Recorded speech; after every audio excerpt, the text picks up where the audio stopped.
What's up? It's time for us to discuss the most dangerous grapplers in MMA. All right, now we're going to discuss the fighters where if you go to the ground with them in an MMA fight, you're cooked or you're not, depending on how dangerous the fighter is. All right, this is not to determine who the most well-rounded grappler is. This isn't even to discuss necessarily who the best grappler is, but this is to discuss the best finishers in MMA on the ground. And your jiu-jitsu credentials or your wrestling credentials, they don't really mean anything. This is about how have you performed in MMA fights with your grappling, okay? The S tier, this is code red. If you're in the S tier, you're basically running through anyone that isn't an elite grappler within minutes on the ground, okay? You're basically cooked if you're fighting one of these guys in the S tier. The A tier, these are people that are just one notch below. The B tier, these are fighters that are very dangerous on the ground, but only in a few spots, whether that's, a few sort of positions where they can get their ground and pound off, and outside of that, maybe they don't have the best submissions, or maybe they only have a guillotine, or they only have a triangle. And if you avoid that, you're pretty much safe. C tier, these are people that have ground and pound. These are people that can have good control on the ground, but they're not necessarily finishing people that often. But they can at least wear on their opponents and hurt them throughout the fight. And of course, the F tier, it's just saying not dangerous at all. These are people that are not dangerous, where if you go to the ground with them, they could stink it up, they could smudge you on the canvas, but they're not very dangerous, okay? First on this list, we're going to put Anthony Smith in the B tier, all right? Anthony's dangerous, but not necessarily everywhere on the ground. If you hit the mat with Anthony Smith, people have been able to beat him up, okay? And usually he's only finding submission finishes. We don't think Anthony Smith has great ground and pound because we just haven't seen it. Usually his finishes come when people just kind of toss themselves into one. Kind of like Ryan Spann, who just kind of got caught in a submission, right, as he got rocked. But, fair enough. That's good instincts from Anthony Smith. He is a dangerous man on the ground. But Vitor Petrino kind of just threw himself into the guillotine. First guillotine of Anthony Smith's career, which is pretty interesting. But either way, that's a great win for him. And then the other submission that I'm thinking of is against Devin Clark, where Clark just kind of threw himself into a triangle as well. So Anthony's a dangerous man on the ground. He does finish people, but it's kind of like the, Hail Mary sort of submission that you'll see from him every now and then. Now, I'm not saying Hail Mary in the sense where it's not calculated, it's not trained. Anthony Smith is getting these reps in the gym all the time. He's a good submission artist. And I think he would submit Alex Pereira if Pereira were to take him up on the bet, which I believe he did. If you guys don't know about the bet, Anthony Smith said that he would submit Alex Pereira if he were to have him in the same position that Jan Blachowicz had him in when he fought Pereira, which is having his back. Now, I don't think Anthony would get him in that position to begin with, but the point is, Pereira said, dude, you can start on my back. I'll give you $50,000 if you can finish me. I think Anthony Smith would be able to get the finish. He is that good. Not like Alex Pereira is the best defensive grappler, but either way, this is not a man to be fucked with on the ground. You can't just get in there and mess with Anthony Smith and attack his family, all right? Anthony Smith, the last time he had a submission where he kind of just worked towards it and got from point A to point B, it was against Gustafsson in 2019. He submitted Volkanovski, which is also pretty good. So I got to give Anthony Smith his respect. I'm just not ready to call him an A-tier dangerous grappler, all right? Just because I've seen so many moments where people get into his guard and they beat him up, or, I just see Anthony Smith taking people down, like Johnny Walker, he got down. Ryan Spann, he got down. He wasn't really able to do anything with it in the rematch. So I'm going to keep him in the B tier. He is a dangerous man, but maybe not A tier dangerous. Next up, I'm going to go with Conor McGregor, all right? Conor McGregor is going to be in the not dangerous at all tier. Self-explanatory. He's just on this list. I just wanted to throw him on here. This is not a dig against Conor. No one really talks about his grappling being dangerous, but it just isn't dangerous, okay? This guy gets his fucking ass whipped on the ground every single time he gets taken down there. I know he out-grappled Max Holloway, but, really wasn't able to hurt him at all. So may as well just put the biggest name in the sport on this list. Next up, we have Shamil the Blob Gaziev. Shamil the Blob Gaziev. Shamil the Blob Gaziev has gotten finishes, but they've not been in the UFC. He was able to take down Jairzinho and just wasn't able to do fuck all with it. And he didn't take down the guy that he finished in the UFC, which is Martin Buday. That was like a stand-up battle. I actually do believe he took him down at one point in the first round, but we don't really have enough proof. So Shamil Blabgaziev, I'm going to put in the fucking C tier because you just know if this guy takes someone down, they're going to feel the wrath. All right. You may as well put him in the C tier, but very close to the not dangerous at all tier. All right. Next up, we have Paul Craig. We're putting Paul Crafty Craig in the B tier. All right. Because Paul Craig is dangerous, kind of like Anthony Smith, a little bit he has a higher rate of finishing people on the ground than Anthony Smith, right? And the names that he's been able to finish, Jamal Hill, Magomed Ankalaev, Nikita Krylov. I mean, there are so many of them. Andre Muniz. Paul Craig is on the all-time list for submissions. I believe he's top 10 all-time in the UFC, which is very impressive. But if people aren't just kind of throwing themselves into his guard and wrapping, Paul Craig's legs around them to basically accept getting triangled, he's usually not pulling many things off, right? Now, fair enough, some people have the theory that against Brendan Allen, when Brendan Allen subbed him and beat his ass, people had the theory that Paul Craig was right where he wanted to be and that he was just kind of giving Brendan Allen a false sense of hope so that when they have a rematch, Allen's going to overestimate him, or underestimate, I should say. But, I think that Paul Craig is definitely dangerous. He's like the Kraken. He'll jump out of nowhere. He'll get you with something crafty, something creative. He never gives up on himself. But at the end of the day, if you take Paul Craig down, there's still that 50-50 chance that you could beat his ass too. All right? So I'm going to put Paul Craig in the B tier.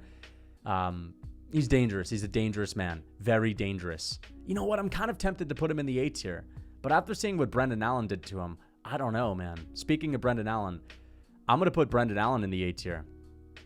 I know Allen wasn't able to do much to Chris Curtis, but he's been beating up a lot of people on the ground. He beat the shit out of Paul Craig. He submitted Paul Craig. He submitted Andre Muniz, which, that's a decent grappler right there in Andre Muniz.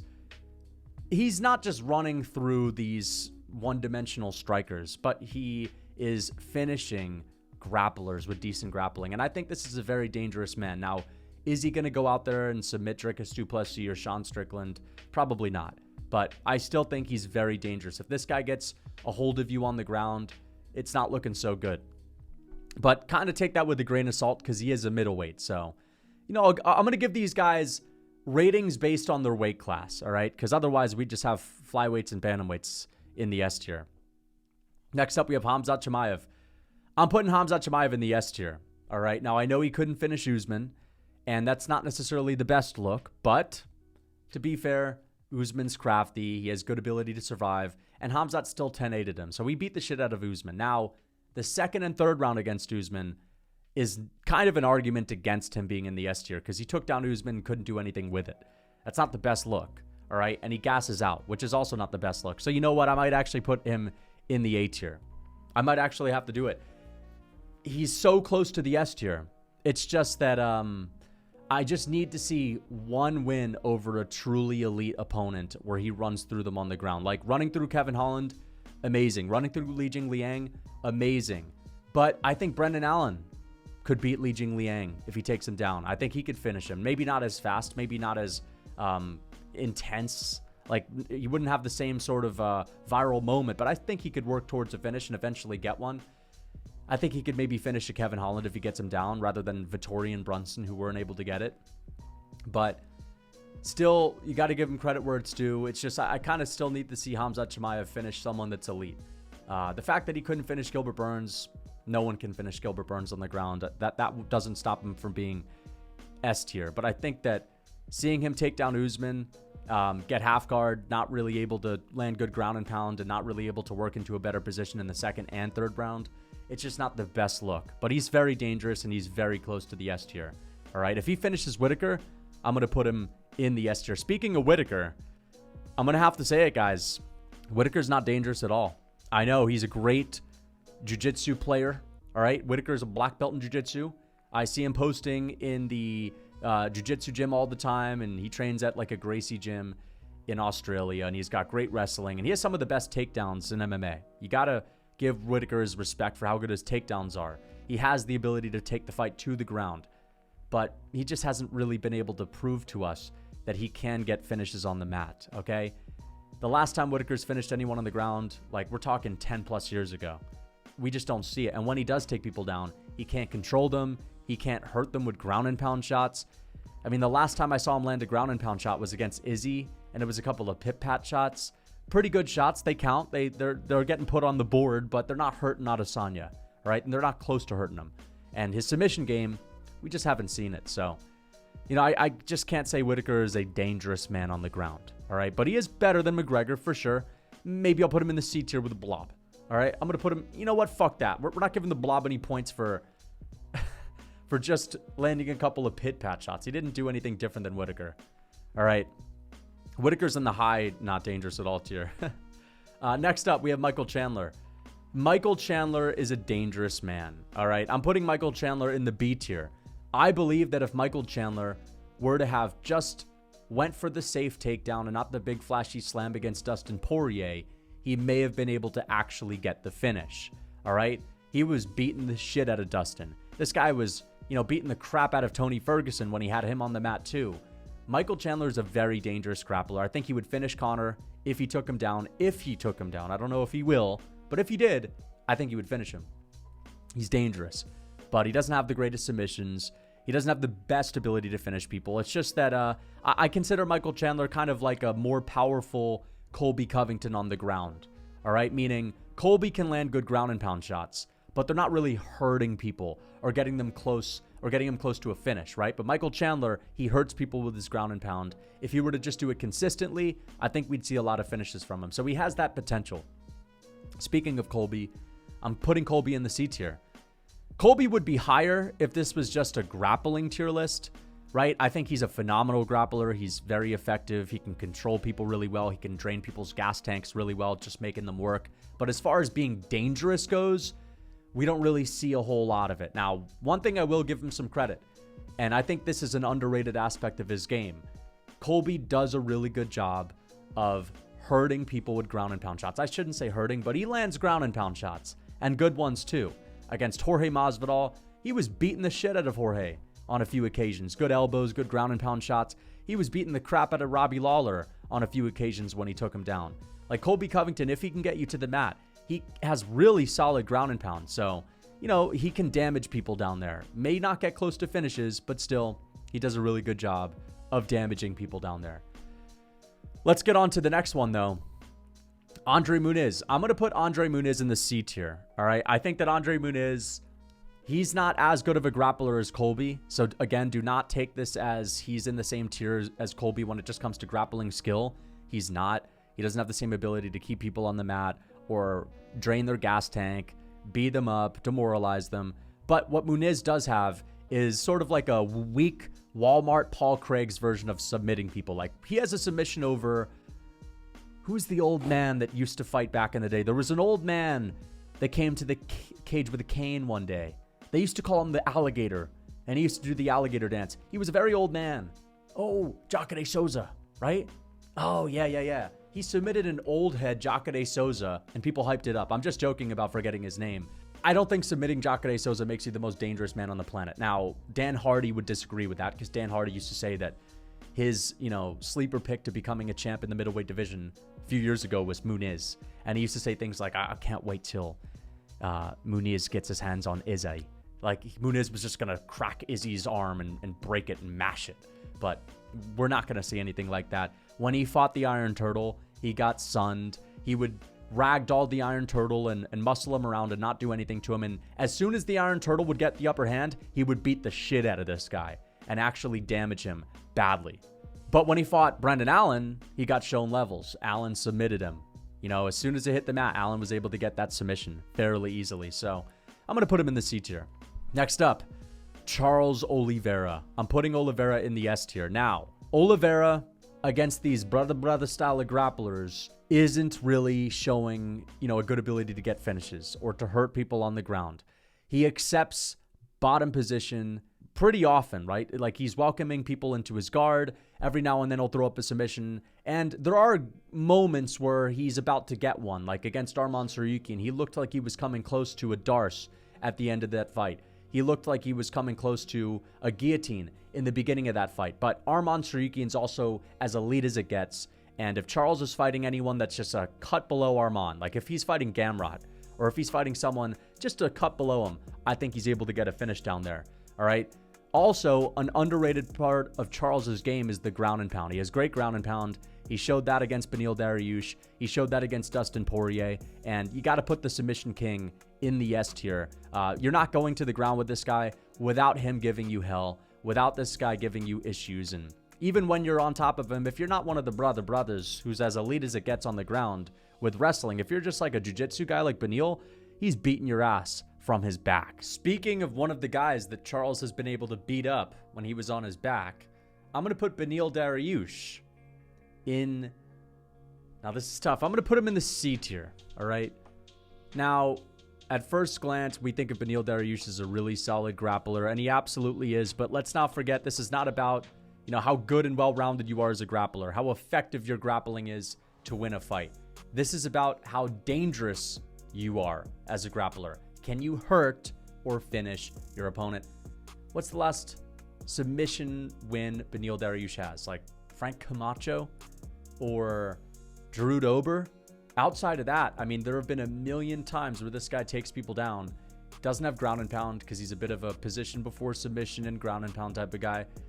We don't really see a whole lot of finishes from Beneil. He's kind of a smudge grappler to some degree. We saw a little bit of it against Charles, but I think that's just because Charles was pissing him off with his ground and pound shots from his back. So I'm going to put Beneil in the C tier. We just don't see a whole lot of finishes. I feel like Anthony Smith, guys like Paul Craig, they have more consistent finishes in MMA. And again, we're looking at this from just a pound for pound thing, all right? Not even a pound for pound thing. I'm just kind of relating Beneil Dariush to other dangerous grapplers in his weight class. So again, I know Beneil Dariush is a much better grappler than the heavier guys that are also on this list, but we're judging him based on how he's been able to perform at lightweight. All right, let's get on to the next one. Oh no, they're not going to like this one. All right, this is the long time take of mine. You can always know that he's not going to make it very far in this tier list, but it's Gilbert Burns. It's Dorinho. All right, Dorinho is going to be in the C tier. Now, I know Dorinho would submit people that are not very high-level grapplers, and he's running through the unranked fighters that, can't grapple for shit, but against even the strikers, against even guys that are sort of one-dimensional, when Gilbert Burns takes you down, people live to tell the tale. No good ground and pound, no great submissions.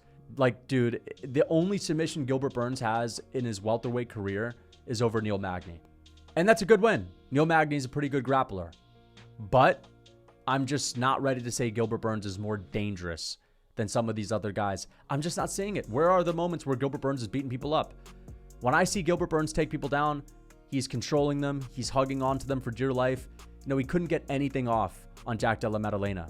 He couldn't get anything off on Wonderboy Thompson. And you want to say, well, no one finishes Wonderboy. Yeah, but Bilal beat his ass.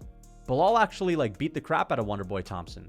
Woodley was doing better on the ground. We see Shavkat Rakhmonov submit him. So, the grappling credentials, the jiu-jitsu credentials, that doesn't mean he's the most dangerous MMA fighter when it hits the mat.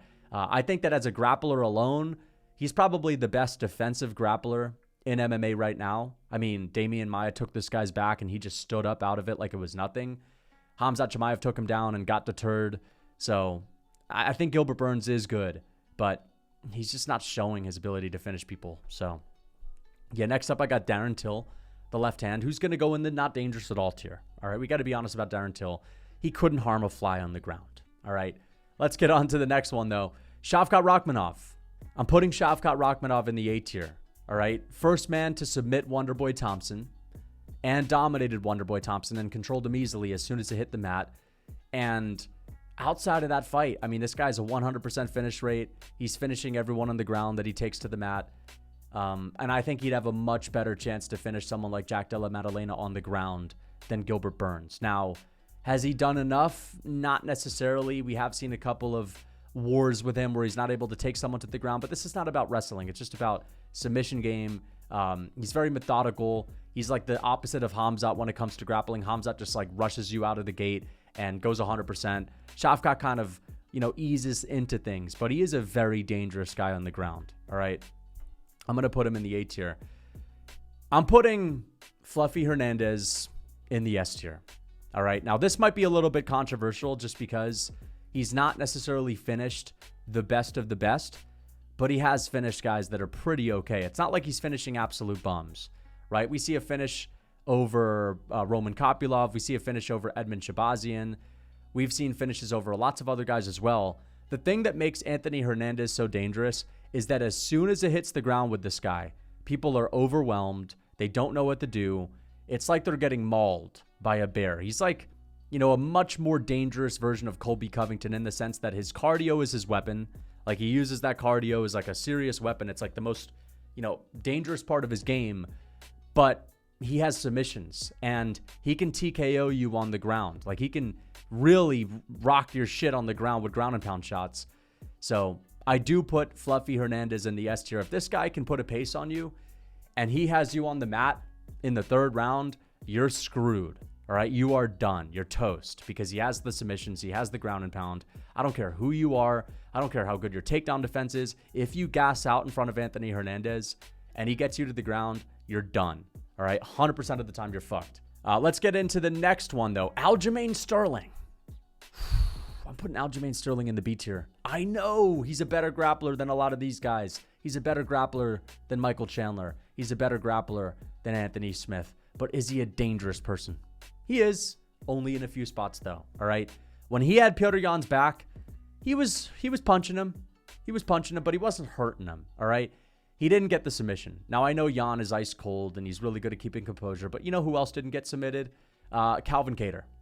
And you could talk about Calvin Kattar's brick wall takedown defense all you want. First of all, no one's really been able to shoot that often on him. So it's like, Aljamain was the first guy to chain wrestle on him. So I think the takedown defense stat for Kattar was a little bit overrated. But either way, I still picked Kattar to beat him. And I was proven wrong. Because again, I was saying maybe Aljo can kind of prove that this takedown defense is overrated just because who's really shooting 10, 15 takedowns on him where Aljamain can.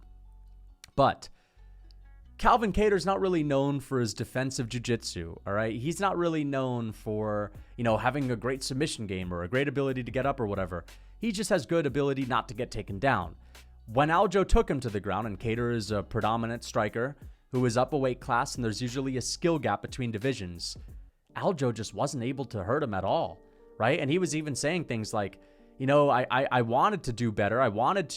He did really well. He had a great performance, but I wanted to be more dangerous. I wanted to hurt him. I wanted to submit him, but Kattar just wasn't giving me the opportunities. And if I were to give him a little bit of leeway, maybe he were to get up. He didn't say that word for word, but that's kind of what he meant. The fact that Calvin Kattar is the type of opponent where, that's where your dangerous ability stops on the ground when you're facing a Calvin Kattar and you already have him on the mat and you can get him down easily and you have the, skill advantage because you're from a lighter weight class.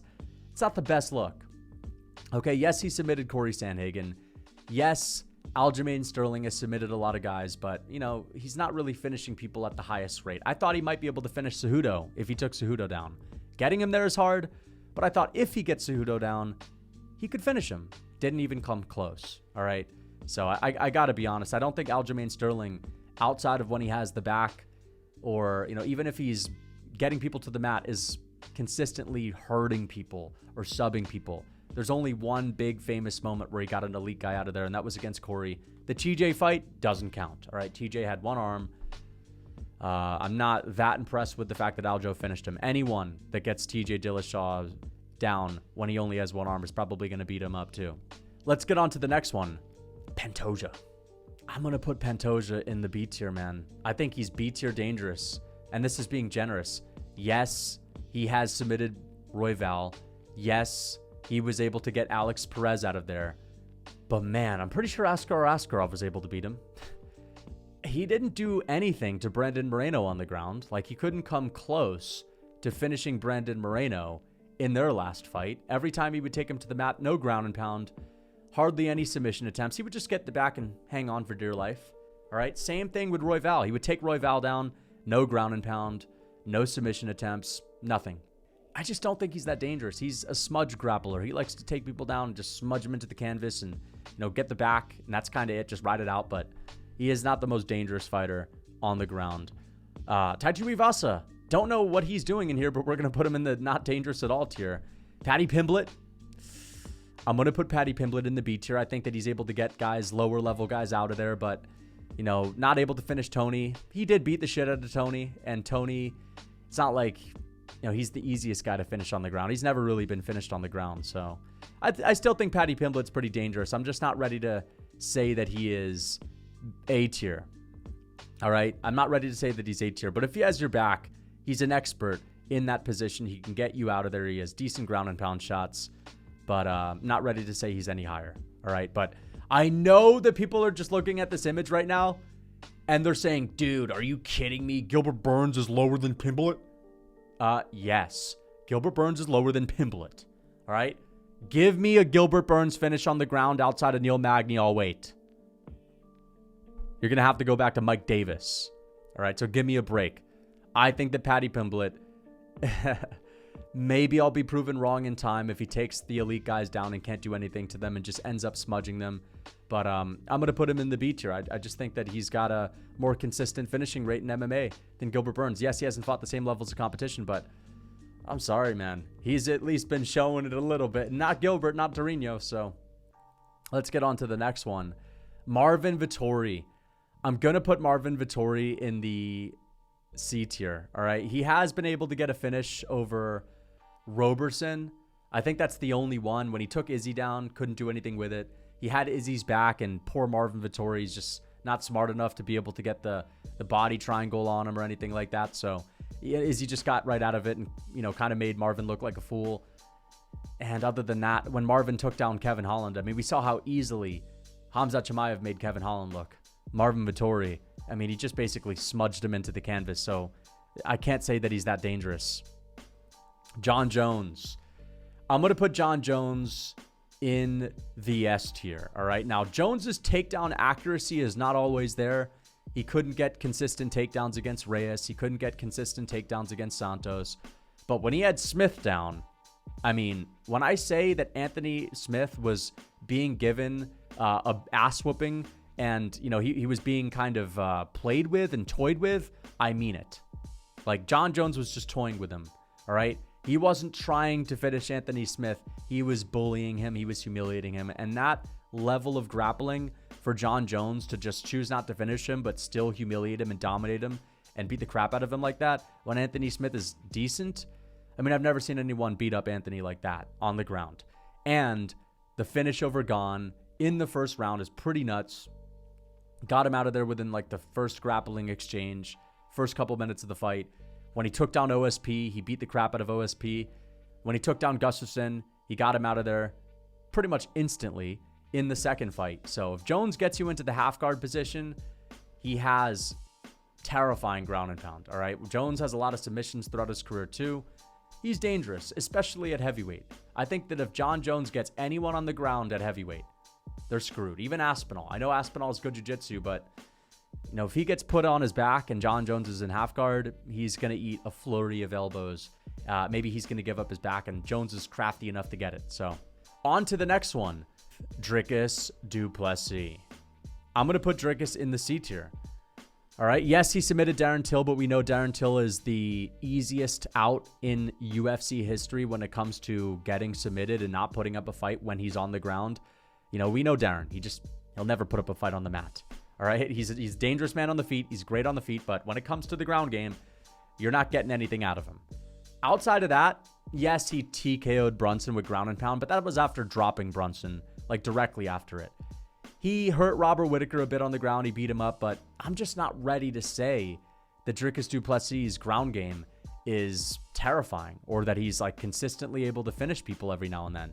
We've just not seen any submissions outside of the Darren Till one. We've not seen a whole lot of ground and pound from him other than the Robert Whittaker moment, and that was impressive.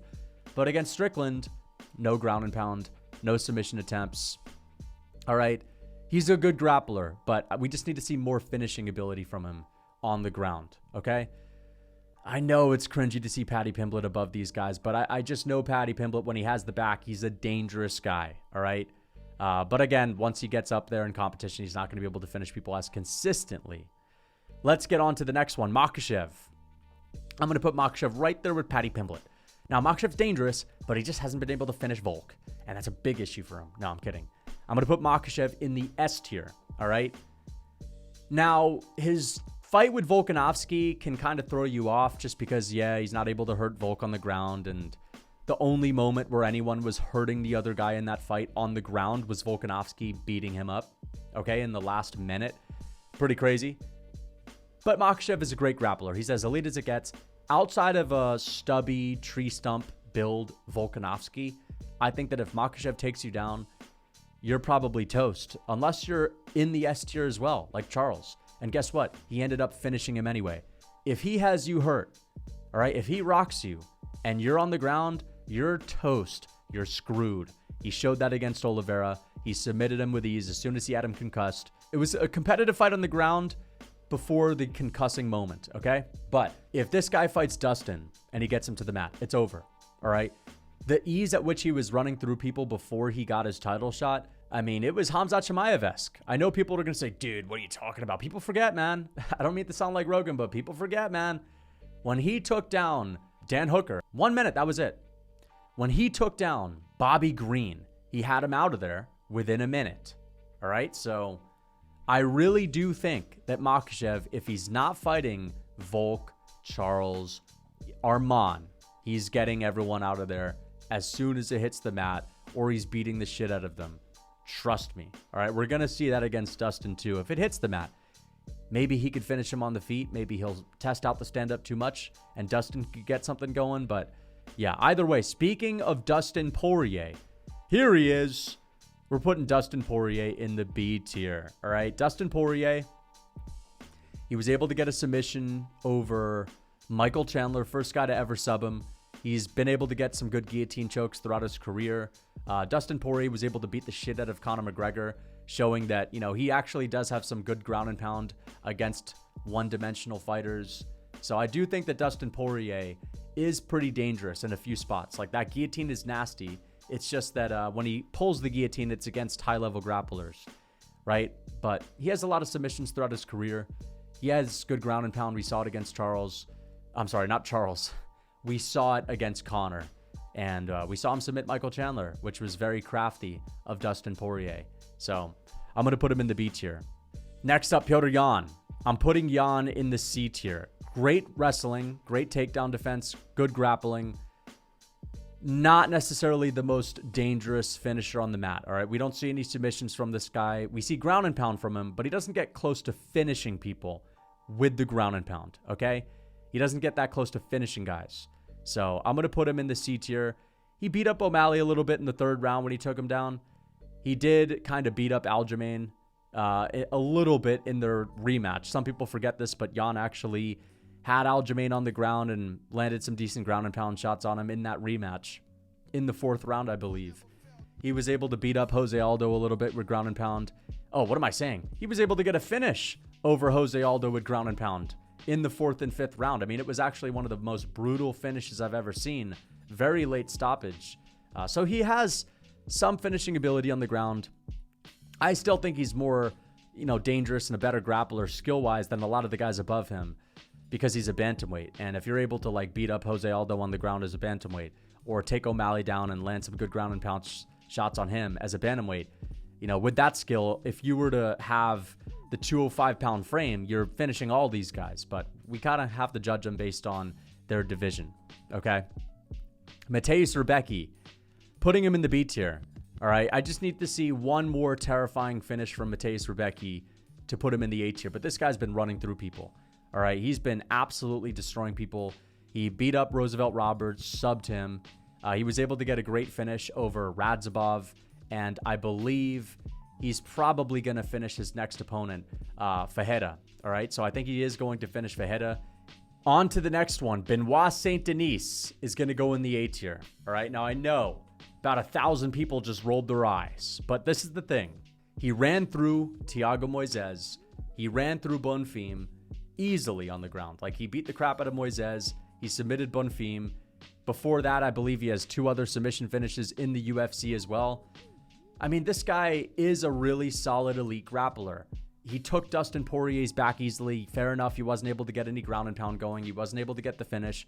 But I do believe that he was severely depleted, and time will tell. All right, that staph infection that I've brought up a million times that you guys are tired of hearing about, Benoit Saint-Denis had trouble standing up to his own 2 feet after the first round where there was no adversity. Yet against other fighters like Thiago Moises, he could have a very high action-packed first round, and he can still get the finish in the second, and he could look like he's only just getting started. But after having his way with Poirier, taking his back, not having any adversity whatsoever, this dude looks like he's struggling to get to his own 2 feet. Poirier pops right up, runs to his corner. Not Benoit, though. Right? Looks like he's slugging himself back to his corner.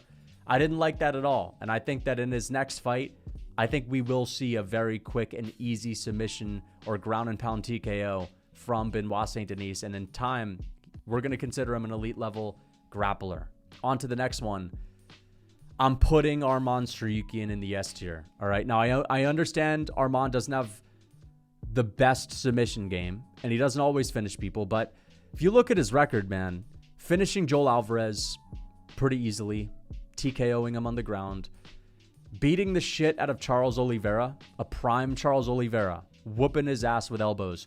We didn't even see Islam Makhachev be able to do that. Now, Makhachev got the finish, and he subbed him. But there was more of a stalemate going on before Makhachev dropped him and concussed him a little bit.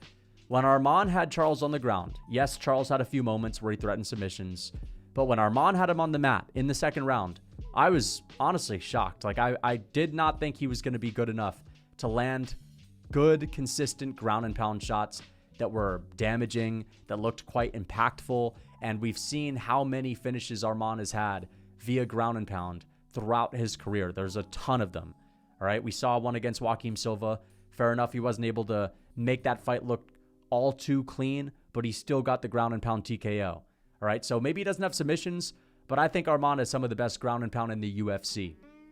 And if he's fighting anyone that's not Makhachev, that's not Charles, that doesn't have the scramble ability of a Mateusz Gamrot, I think he's finishing them by TKO on the ground with elbows. Let's get on to the next one.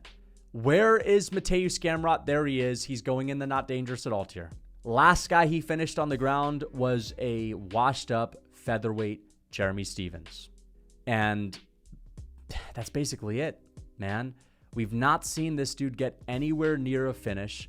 Everyone talks about his grappling. He can't keep people on the ground. Fair enough, he was able to damage Jalen Turner a little bit. I'll give him that. He was able to get some decent moments in that fight. But other than that, like, that's the only ground and pound I can think of throughout this guy's career. Right? When he takes people down, he doesn't do anything with it. Against RDA, can't do shit with it. Smudging RDA up against the fence. Not able to get any damage off. No submission attempts in that fight. I don't know. I just don't think Mateusz Gamrot is that dangerous. I think he's more of a smudge grappler. He is like a poor man's Pantoja when it comes to finishing ability. Doesn't mean he's not a good grappler. He's a great wrestler. He puts a high pace on people, but he can't finish people. And he couldn't hurt a fly. So, yeah. Brian Ortega. I'm putting Ortega in the A tier, man. A lot of people wouldn't consider Brian Ortega as dangerous as he is just because he hasn't really shown us that many finishes throughout his career. Like, we have to go back to Cub Swanson to find a Brian Ortega finish. There's not a ton of them. But if Brian Ortega isn't fighting Max Holloway, where it's hard to take down Max, if he's not fighting Volk, where it's impossible to submit him, but he came close, looked pretty dangerous to me in that fight. If he's not fighting those guys and he gets on top of you, or he can get your back or he can get your neck, you're tapping. You're pretty much toast. And he showed that against Yair Rodriguez. I should have picked him to beat Yair. And you know what? I think that he deserves some more credit. He's been inactive. Having his shoulder dislocated against Yair wasn't a good look. But I really do believe that if Ortega can just utilize the basics, get a simple takedown, get into half guard, get into mount, I think we're going to see a lot of finishes from this guy. All right? It's just that Ortega tends to stand up a lot, doesn't always give himself the best chance to create grappling exchanges, but when he can create them, he's dangerous. Very dangerous. All right? Let's get on to the next one. Alexander Volkanovski. I'm putting Volk in the B tier. All right? I'm putting him in the B tier because Volkanovski has come close to a lot of finishes on the ground. He's finished a bunch of guys in his early UFC career. In his first couple of UFC fights, he had finishes on the ground by ground and pound TKO. We know he TKO'd Yair Rodriguez on the ground. Fair enough, it's after he concussed him, but Volkanovski's ground and pound is basically as high level as it gets. And we even saw him beat up Islam Makhachev too It's like if you get taken down by Volk, he's cutting you up, he's beating you up. And we saw what he did to Ortega, who is very dangerous too. But Volkanovski got the better of the grappling exchanges, right? Ortega would have like a 10-second submission attempt. Volkanovski would have a 30-second ground and pound tirade where he would just, pummel Ortega into the canvas.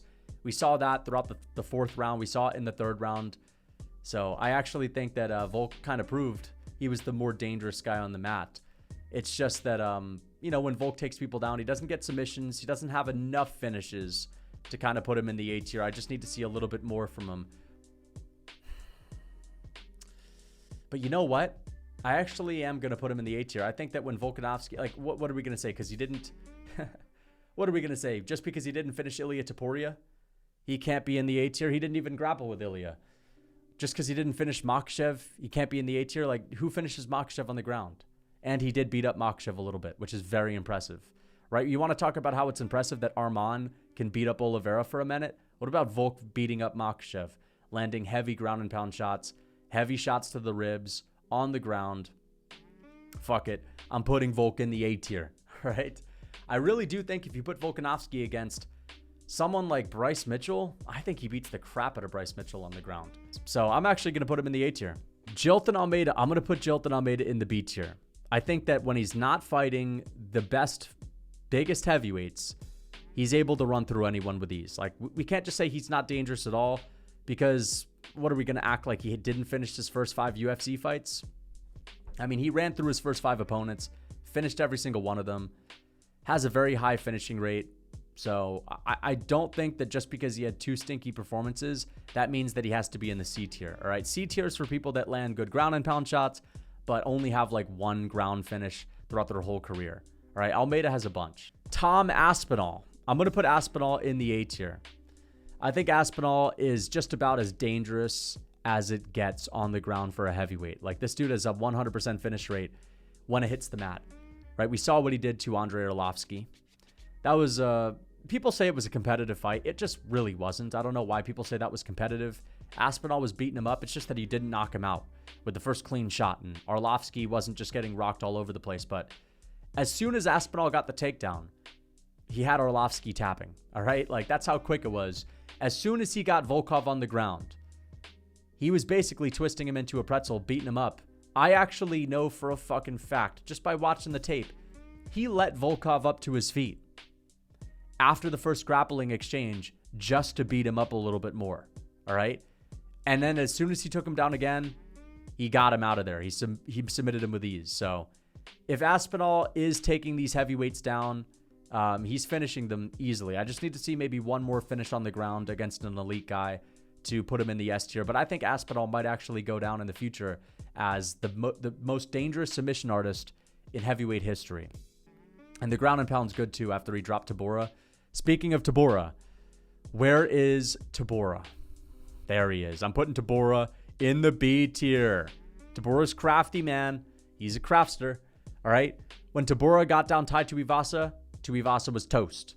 When Tabora got down some of these other fat heavyweights back in the day, they were toast. Tabora actually has finishing ability. All right? Underrated. He has a bunch of submissions throughout his UFC career. Finished Walt Harris.